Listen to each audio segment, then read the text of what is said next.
Welcome to the Everyday Green Home Podcast. This is Marla, the Green Home Coach. And it is so hard to believe that Thanksgiving's almost here. And this has just been an important thing, especially for me. And I think so many people share this, for us to focus on what we can be grateful for. That's always true. But this year, boy, does that take on a whole new meaning. So I actually keep a thankful for blank, blank, blank list by my desk. And to kick off, since we're coming up on Thanksgiving, I wanted to share with you my thankful list. And I hope you get a moment to think about yours. First is family and friends and my precious husband. I think they're always one of my very first thankfuls. I am thankful for resources, mind, skills, experience, a lot of things that I forget about sometimes. And lastly, I am very thankful for abundance. We truly are fortunate to have plenty, yet sometimes I still need to figure out what goes where, but it all works out. I hope you get a chance to think about your list too. So I wanted to bring back a podcast that was actually earlier this year, and I usually don't bring a podcast back so quickly, but I just think it's so relevant right now, and it's all about a no-touch home, how to have one for the holidays, have the gift of a no-touch home. And this is something that is so useful in our lives anyway. But in the middle of this crazy pandemic, we've become so much more attuned to what we touch. And you think about all the things in our homes that we touch, remotes and phones and light switches and doorknobs and faucets. And having the opportunity to have a fair amount of those automated really helps us not to touch as many surfaces. So that's easier on cleaning, it's easier on cross-contamination and germs. And you know what? It can be just a lot of fun and more convenient and help you save energy a lot of times. So there's a couple of different ways to look at this, but really where I start is that a no-touch home can help us have safer, healthier homes in a lot of different ways. So think about that. And how can you implement even one or two of these things in your own home? There are tons and tons of DIY options. I will make sure to put some links in the show notes. And actually, there's some links in the show notes of the original podcast as well. But with how we are all living right now, online all the time, in this podcast. Oh, by the way, it's with Tony Pratte, my illustrious, wonderful guest co-host.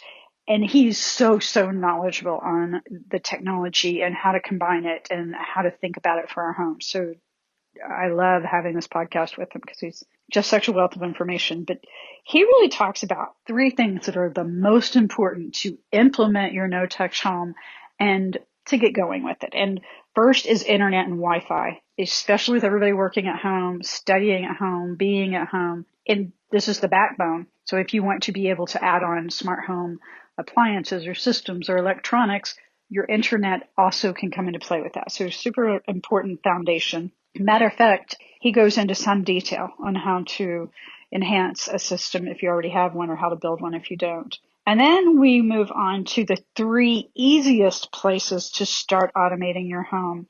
And some of these are going to be pretty obvious, I think, but there's you can have individual apps for different things you automate in your home, or you can truly have them connected and put one controller in that controls all the different apps or all the different pieces of it. That's actually what we've done in our home, and we've done it through our cable provider, who also provides our internet. And so they also have a lot of different smart home components. And my husband used to work in this division in the field, and so it was great. He knew a lot about it, and we've been able to take advantage of that. So think about your connected home, your no-touch home, how that can benefit you, and learn more in this podcast with Tony.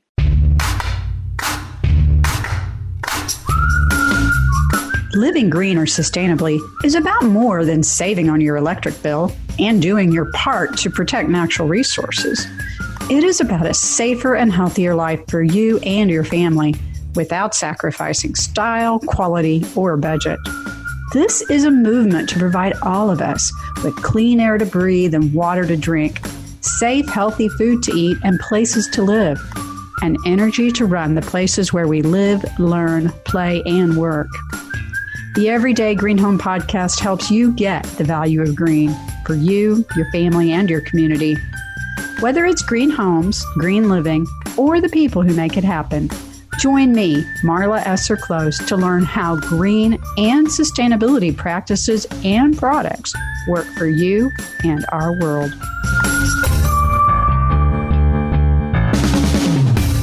Welcome to the Green Gap Podcast. It's another day with our regular guest co-host, Tony Pratte from the Sound Room. How are things going today, Tony? They're doing well, Marla. I see I've been relegated back to my normal role after getting to drive one time.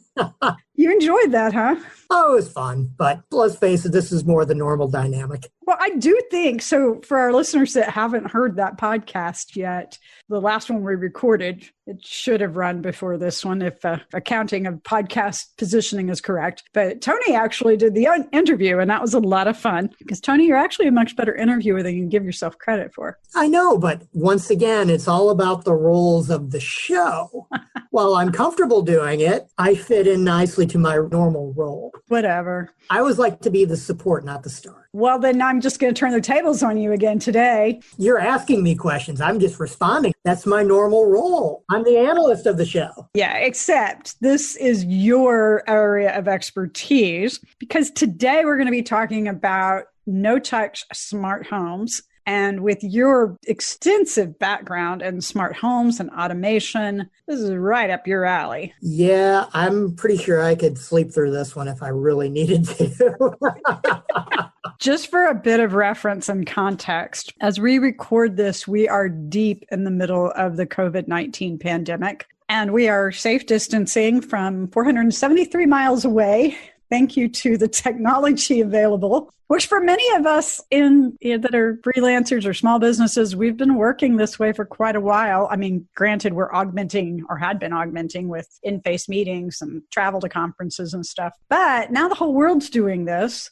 And just like some people have had the benefits of automation and no-touch capabilities in their homes, now it's something that would benefit everyone. So that this pandemic has helped a lot of things that were perhaps just in small segments all of a sudden become very, very popular. Well, I'd say yes and no based on a couple of things. A lot of people don't even realize, what's going on as far as, hey, all the things I touch in a house, I've got to work from home. Can my house actually support, that work? Yeah. What this whole pandemic is doing is forcing people to understand what myself and what my company does.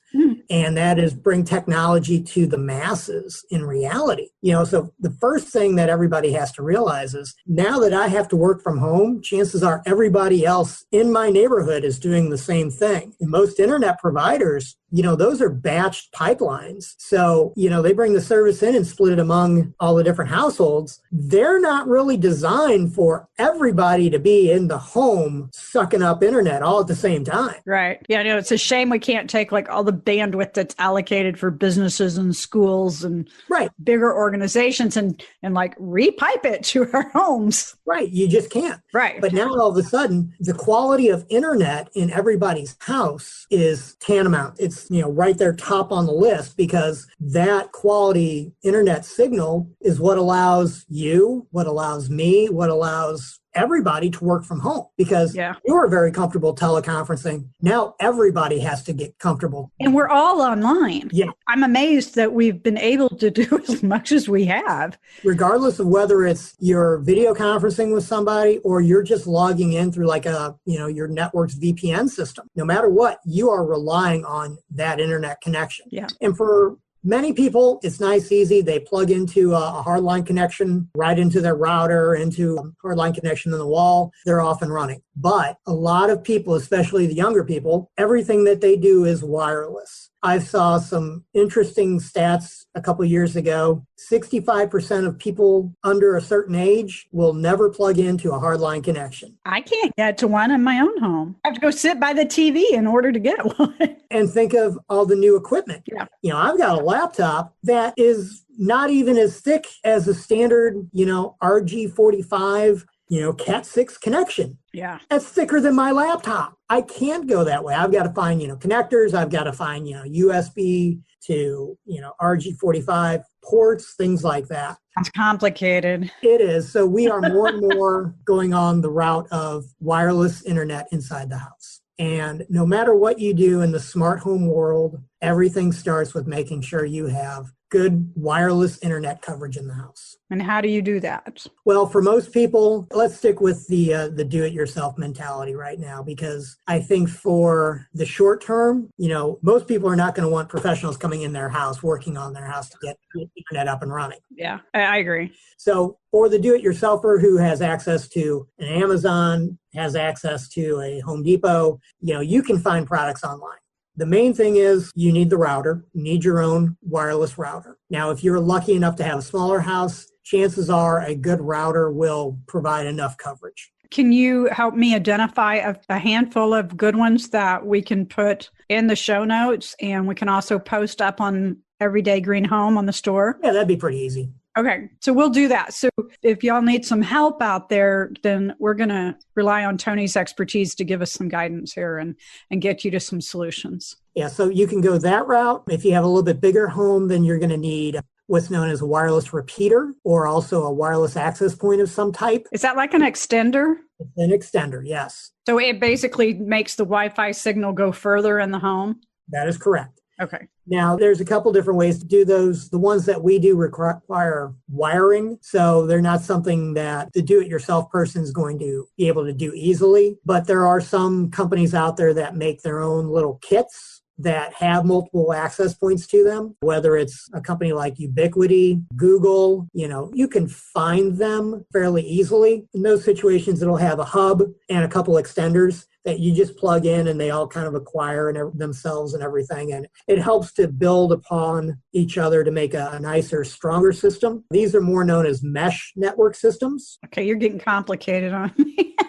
I'm trying to keep this as... I gotcha. But essentially what we're trying to do here is get more oomph into the system, to get more Wi-Fi in more parts of the home so that it's more accessible from various parts of the home. Correct? Do I have that right? More accessible, and also needs to be a stronger signal, because chances are you have at any given time 3, 4, maybe 5 people that are constantly hogging that internet with everybody at home, and they could all have multiple devices. Well, and I'm hearing stories too about when like the kids need to be on Zoom for class, class meetings, and then parents need to be on Zoom meetings or similar. I'm just saying Zoom because it's so popular right now, but they need to be online, video streaming basically for their meetings. So, a lot of homes probably supporting more than 1 or 2 of those is probably a challenge, I'm guessing. And then if you add in that, kids are playing online video games, that's going to take up a lot of bandwidth. Or if you're streaming movies, that's going to take up a lot of bandwidth. So, well, let's think about it. At any given time, so just my house right here, having this conversation with you, I have 4 wireless devices, 2 laptops, a phone, and an iPad ready to go. How many of you are there? Just me. This is just for me in my house. Royal you.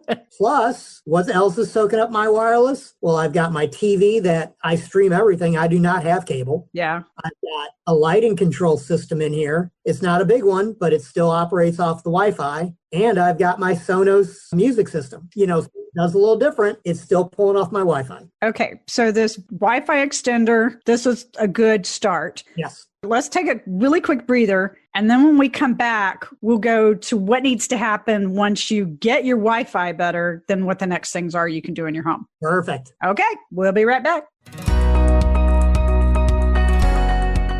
Hey, this is Marla Close, the Green Home Coach, and I am the author of Living Green Effortlessly, Simple Choices for a Better Home.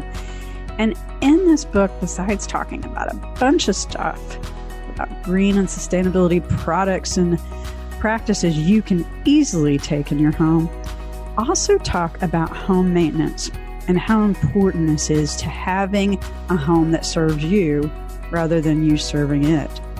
Seasonal home maintenance checklists are a big part of this, and I teamed up with colleague Tina Gleisner from Home Tips for Women to use her maintenance checklist, actually included in the book, starting on page 96.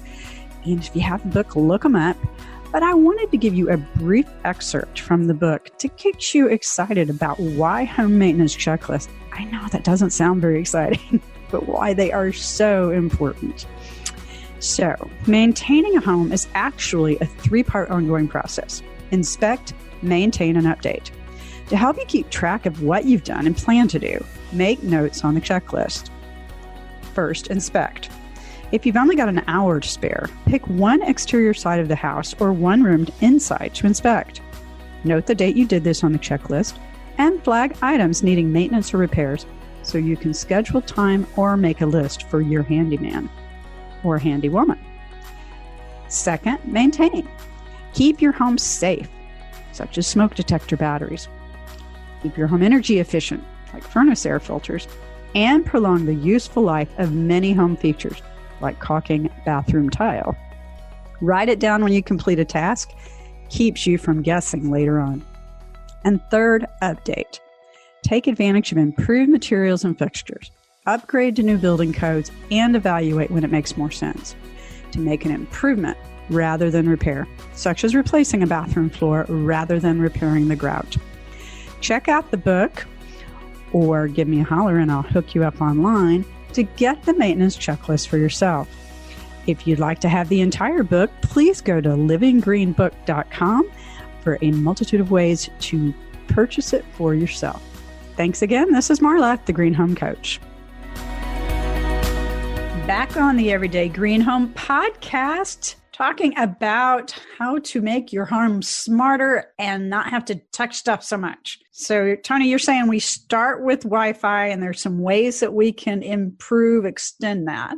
Right. So basically, you start with the Wi-Fi. Small house, all you need is the router. Bigger house, you need either a mesh system, which is a router and access points, or extenders, or you need to find some extenders to go with your router. Either way, you need to make sure you have nice, even coverage all throughout the house. How do you tell that? There's a couple ways. A professional like our company, we use a heat map. So we can take your floor plan. We basically build the house just like it would be built, account for drywall, account for steel, account for, studs and plywood and you name it. And we can generate a heat map for the homeowner. Okay, well, that sounds great. But right now, we're probably not going to be able to get you all to come in. Exactly. So basically for the homeowner, the easiest thing to do is once you have your Wi-Fi up and running is you take your handy dandy wireless smart device. You mean like our smartphone? Your smartphone, your iPad. Okay. Log on to your wireless Wi-Fi network. Mm-hmm. And you just walk around the house. Make sure you can.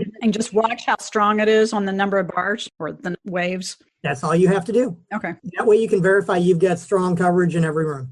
Okay. Yeah, that's part of the reason that our Wi-Fi and our modem and all that, where they are by the TV, because it's also the center of the house. Well, if your TV's in the center and that's where everything is, that's the easy way to do it. Worked in our house, yeah.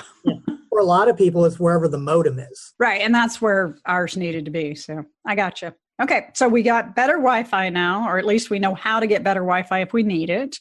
Then what? Okay, so from there, then it becomes, how do I make my house into more of a smart home? Ways I don't have to touch things so much. Yeah, I was going to say, do we want to start with the things that we touch the most? Well, there are 3 basic things that are easy to put into a home that when you go into the smart home or a connected home, what you're trying to do is you're trying to simplify your life and make things easier so you don't have to touch them so much. Okay. So the 3 things that are probably the most bang for the bucks, if you will, are thermostat, lighting, and sound. Those are the 3 easiest things to add to a smart home. Thermostat, everybody can benefit from having like an Ecobee or a Nest or some of the other, whether it's Honeywell. There's quite a few of them out there that are. Yeah, there's a lot of different Wi-Fi thermostats, but we use the Ecobee the most just because it does some things that we like from a professional reporting side of it and data it collects that we can use for a house, whether it's mold, whether it's, humidity,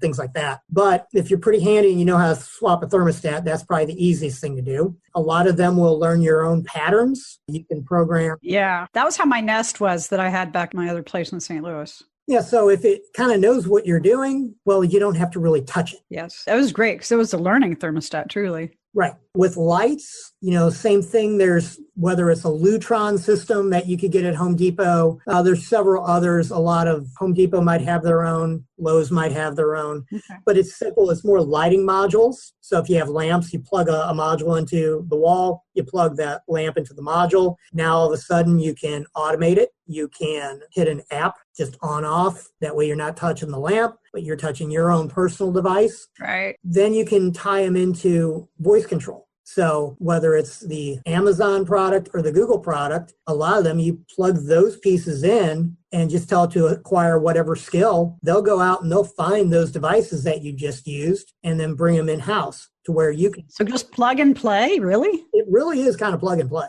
Wow. I did not know that. Yeah. Yeah. We have a system here, but it's proprietary to our cable and internet provider. That's a different deal. Right. And this one's all tied through our remote. Right. So we have just a microphone button on our remote for all the voice activation commands. And a lot of the more professional systems, it's the same way. It takes a little bit more programming. Okay. But my stuff, when I plugged in my Alexa, my Lutron lights, and then my Sonos, it did not take me that long. It took me about 15 minutes to get it all up and running. I wish I could tie our Sonos into our home automation, but they don't yet have an agreement. So. Right. And that's really just depends on, Sonos works more with the integrators. Yeah. And then the DIY products, they do not work with the systems provided by like AT&T, Cox, the cable providers. So you mentioned earlier, I'm going to kind of circle back on, because I think you just said it again. You used the word smart home versus controlled home. Mm-hmm. So explain the difference. Okay. Smart home versus control or automation. Okay. That's how we kind of look at it. Smart home means it has somewhere in that house, there's a feature, thermostat, lights, sound, TV, something that has an app that you can put on your smart device, phone or iPad, mm-hmm. and you can control it remotely. You can control it from the comfort of your couch. You can do something. It's smart. But it's a one-to-one relationship. It's the item to the app. Yes, I have to app hop. So I might go through 5 different apps, turning on 5 different things. Okay. Now, control means there is some kind of a controller inside that house that all of those different devices talk to. And that controller allows everything to be brought in to the same app, and it allows you to do what they call scenes. Ah. So whether it is a good morning, good night, I'm leaving, I'm home. These are popular scenes that we program from the professional side, that when I say, good morning, it might turn on the music. It might turn on some lights. It might disarm my security system. It might turn on the steam shower. Adjust the thermostat, that kind of stuff. Adjust the thermostat, exactly. All of these. So it's your entire morning routine. Instead of you getting up and going to different rooms and turning things on and spending 20 minutes, you say 1 word, 2 words, everything is done for you. So like a lot of things in our home have automated schedules on them. Like our coffee pot, I have a timer on it so I can set when it starts. I set the thermostat through our home automation system to come on, 30 minutes before we get up. So can you set multiple scenes? So you could have, and then, so if you complement what things in your home you can set on automatic with this, centered approach, then that really drastically reduces the number of things you have to go physically touch. Yes. Every time you want to change things. Here's the fun thing. So like your coffee pot, most of these systems have modules that you plug that in the wall, you plug your coffee pot in there. You never have to even think about your coffee pot ever again. So that's where you would use those little plugs that are part of the automation system. Yep. Okay. I kind of was trying to think about how I could use one of those, but that's a great way to think about it. That's what happened. Okay. So it used to be automated house or controlled house. It was just the ecosystem itself. We talked about it. But now with the way voice control is, really 2 systems in one. You might have that control part, but then you'll have these little ancillary things that will never go inside the control system, but they might be part of the entire solar system so much. So maybe there's a side gig for you. You can help people design their DIY. Yeah, really. Smart homes. Okay, you hang on a second, and we're going to just take a really quick breather. And when we wrap up, we're going to tell you more about how to do this, where to find it, and what else am I missing, Tony? Hang on. We'll be right back. 5 myths of green homes are 5 things that you probably believe about green homes that may be costing you thousands of dollars. Which myth do you hear the most? Get your copy of 5 Myths at greenhomecoach.com and click on the button for 5 Myths of Green Homes. You can also connect with me on Facebook at Green Home Coach and let me know the green home myth you hear the most. I'll also share tips, products, and resources. Be sure to download your copy of 5 Myths of Green Homes now, and then check back to learn more. So back here on the Everyday Green Home podcast, we are talking about smart homes. And in the middle of this pandemic, not touching as much stuff means less stuff to wipe down and disinfect every day. So that's a good thing. But this is something that really can just improve our lives in general, right, Tony? Oh, absolutely. That's the whole idea of any kind of smart home or automation, is to make your life easier. Would it also be, I would think, really helpful for people that maybe have some physical limitations or people that are getting older? So I can see a lot of different applications for this. Oh, well, just look at the one house we did for the Gary Sinise Foundation. Oh, that was a cool one. Yeah, police officer that was quadriplegic, paralyzed from the neck down, but he could speak. We made his entire house voice controlled. Yeah. So we gave him a sense of independence, allowed him to do, 10 things by himself. Where in his wheelchair, he could control it to where he could roll up to the door. The door had a gigantic arm on it, a mechanical arm. So he could say, open the door would open. He could wheel himself out to the deck, say, turn on music. He could sit out there, listen to music all by himself. Nice.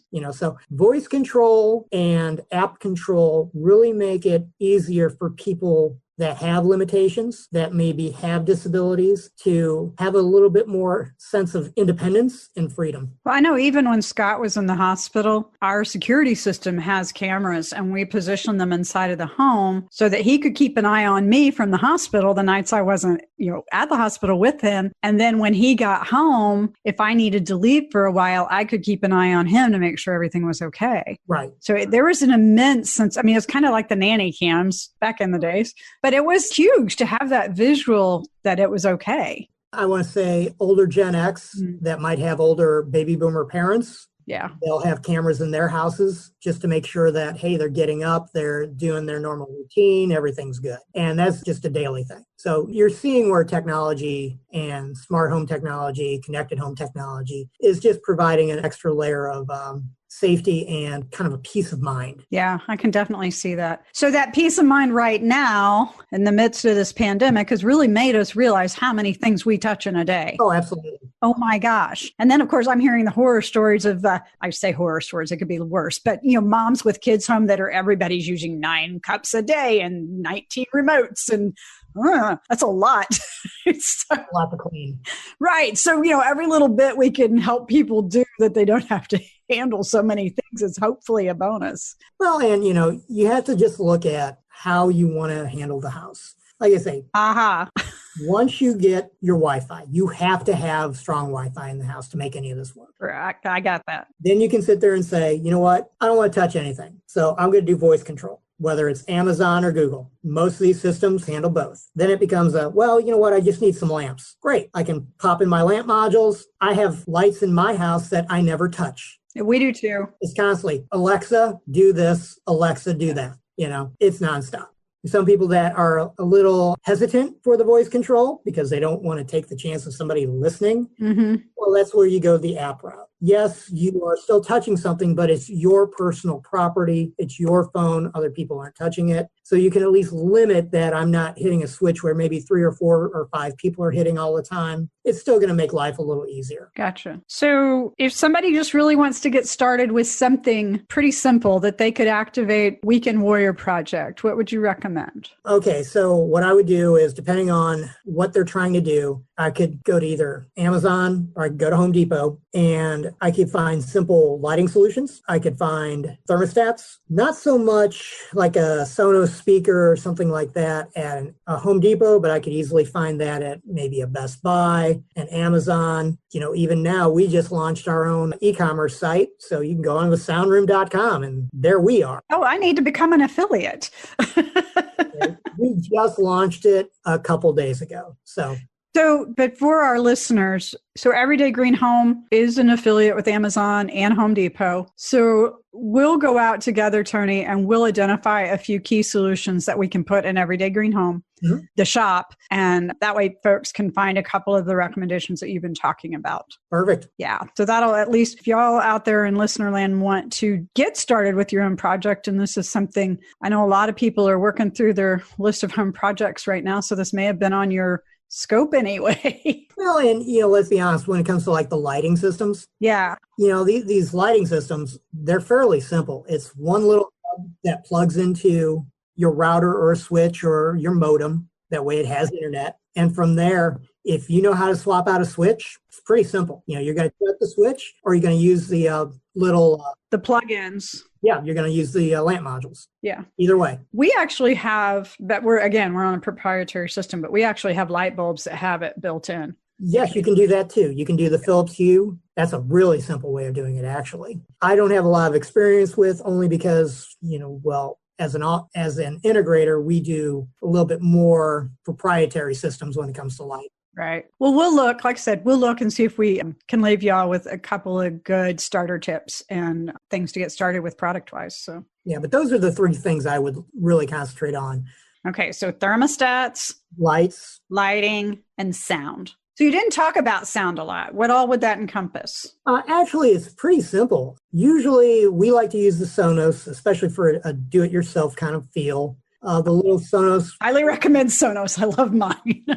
The little Sonos Play ones, they're perfect for a room. They sound great. You only need one of them. And they do have voice control built into the newer ones. Yeah, because ours is older. Yeah, I have the older ones too, but the new ones, it comes built in, so you don't need two pieces. If you are going to do more than one, then I recommend you get the Sonos Boost, because what that does, it allows your Sonos players to build their own network inside of your Wi-Fi network. That way they don't sit on top of your Wi-Fi network and suck down your data.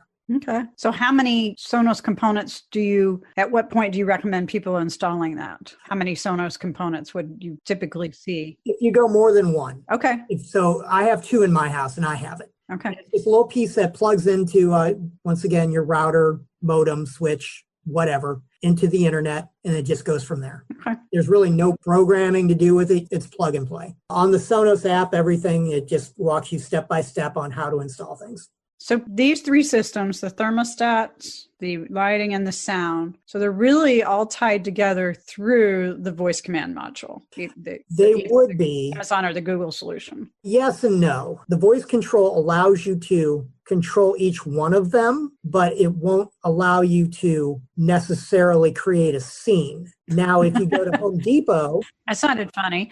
If you go to Home Depot does sell a product from Lutron called Caseta, and Sonos actually integrates with that little, they call it a bridge. Sonos will integrate with it. Nest and Ecobee, I believe, will also integrate with it. So that would allow you to create a scene. But you need some little hub that will communicate with all three pieces that will allow to create the scene. The Alexa itself might not necessarily do it. So if you did that little integrator, would you still be able to use voice commands through your... Yes, absolutely. That's exactly how my house is set up. Okay. I have a Caseta hub, I have Sonos, and I have the Alexa piece. Okay. Well, we're just about to the end of our time. Any parting tips you want to leave with people? I would say this, depending on how complicated the systems get, there will be a point where the homeowners themselves will need professional help. And what I would tell you is, while during these times, it's going to be very easy for you to at least get yourself up and running. If you are getting ready to build a house, if you're getting ready to do a large remodeling project, I would recommend talking to your